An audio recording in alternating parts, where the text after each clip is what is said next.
Hi, Bob. Morning, Kelly. The tulips look great. Have you ever wondered how your dog experiences the world? Here's what she sees. Not terribly interesting. But what she smells, that's a totally different story. And it begins at her wonderfully developed nose. As your dog catches the first hints of fresh air, her nose's moist, spongy outside helps capture any scents the breeze carries. The ability to smell separately, with each nostril, smelling in stereo, helps to determine the direction of the smell's source, so that within the first few moments of sniffing, the dog starts to become aware of not just what kinds of things are out there, but also where they're located. As air enters the nose, a small fold of tissue divides it into two separate folds, one for breathing and one just for smelling.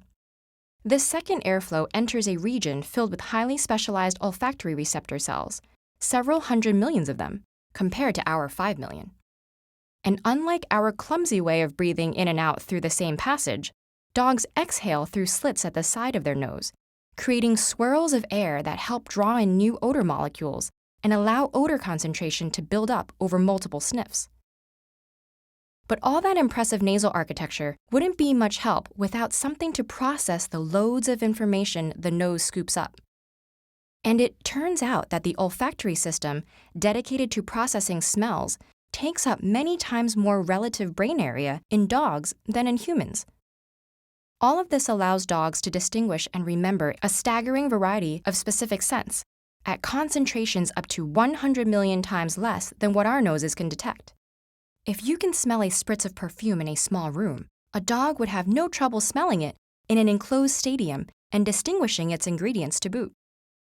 And everything in the street, every passing person or car, any contents of the neighbor's trash, each type of tree, and all the birds and insects in it, has a distinct odor profile telling your dog what it is, where it is, and which direction it's moving in.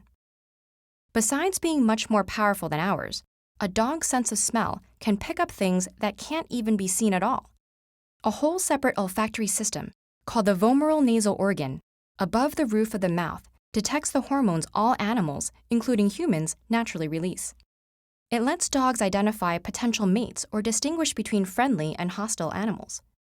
It alerts them to our various emotional states, and it can even tell them when someone is pregnant or sick. Because olfaction is more primal than other senses, bypassing the thalamus to connect directly to the brain structures involving emotion and instinct, we might even say a dog's perception is more immediate and visceral than ours.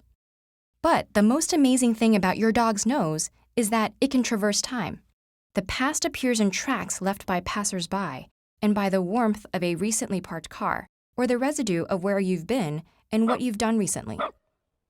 Landmarks like fire hydrants and trees are aromatic bulletin boards carrying messages of who's been by, what they've been eating, and how they're feeling. And the future is in the breeze, alerting them to something or someone approaching long before you see them. Where we see and hear something at a single moment, a dog smells an entire story, from start to finish. In some of the best examples of canine-human collaboration, dogs help us by sharing and reacting to those stories. They can respond with kindness to people in distress, or with aggression to threats, because stress and anger manifest as a cloud of hormones recognizable to the dog's nose. With the proper training, they can even alert us to invisible threats, ranging from bombs to cancer. As it turns out, humanity's best friend is not one who experiences the same things we do, but one whose incredible nose reveals a whole other world beyond our eyes.